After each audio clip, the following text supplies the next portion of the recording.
we have a better balance of both inbound and outbound. 80% of our members depend upon outbound travel. 20% do inbound. If 7 or 8 million travel into the country, 25 million travel out.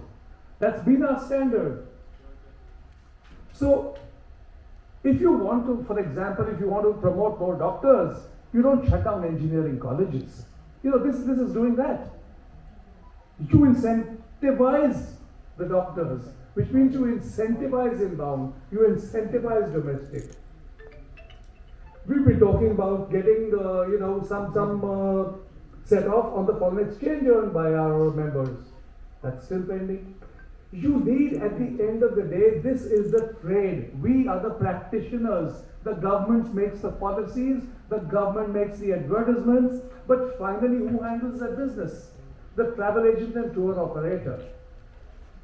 You need to strengthen that tour operator so that he or she can go out and promote tourism. This will not happen in a vacuum. We've had the government of India closing down the GOI-TO offices overseas. Let's see what the new tourism policy brings.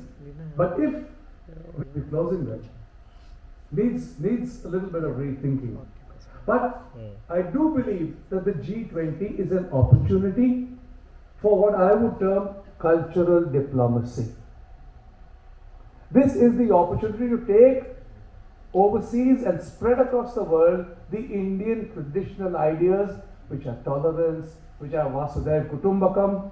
Let us actually, there was somebody from the United States who came into Delhi for a sports tourism thing the other day. And he called me and he said, Ajay, we have to take this forward. Vasudhaiva Kutumbakam, I love the idea. Yes, everybody loves the idea. Everybody wants peace, everybody wants harmony. But these are traditional Indian values, and we have the opportunity here to take them out to the world, show them, and exhibit them in the best possible way.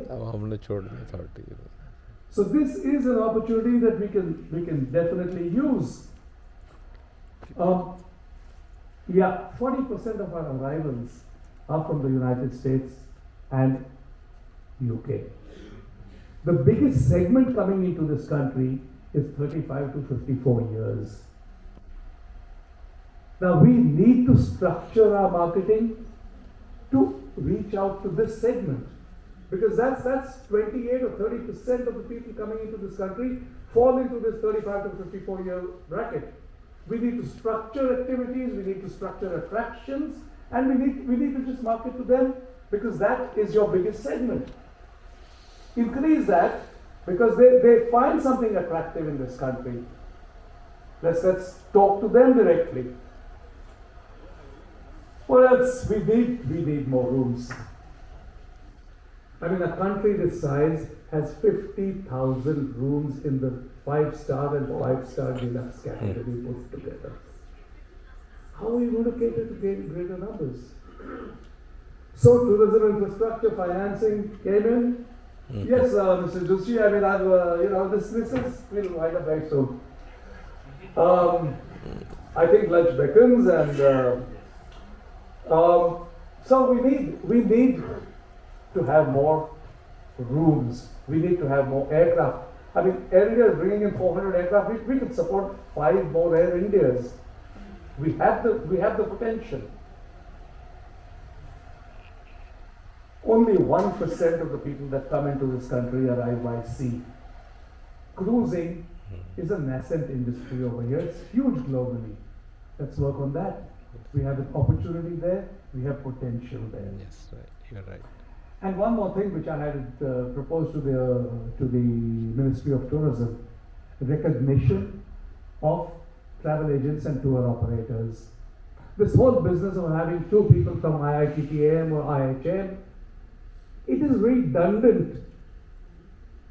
That agent has been in business for 15 years, for 20 years, for 5 years, is a member of TAFFI, is IATA accredited, is a member of TAI perhaps, is a member of IATO. Give them the accreditation.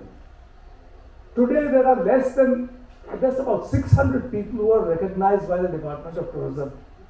in this big country where you've got lakhs of people engaged in the business of tourism, how does it affect the tourism ministry? If you have these people empaneled, you have them in your database, you can communicate with them, you can lay down guidelines, you at least know what the market is about. So this is something that I would request the ministry to seriously consider. Take away the hurdles in the way of people being recognized, enrolled, empaneled, accredited, whatever you wish to call it, by the Ministry of Tourism. I think people would like to have lunch. So we're going to wind up, and let's just hope that the G20 opportunity that we have, we can capitalize on it, not let it end with the G20. And just one last thing which I'd like to say is that tourism, apart from being an economic driver, employer, etc., to my mind has also a greater paradigm. Because tourism is about connecting people. And that's where something, and you know, Mr. Zucchi was there in Berlin when I did, I also represent something called the IIPT, International Institute of Peace Through Tourism.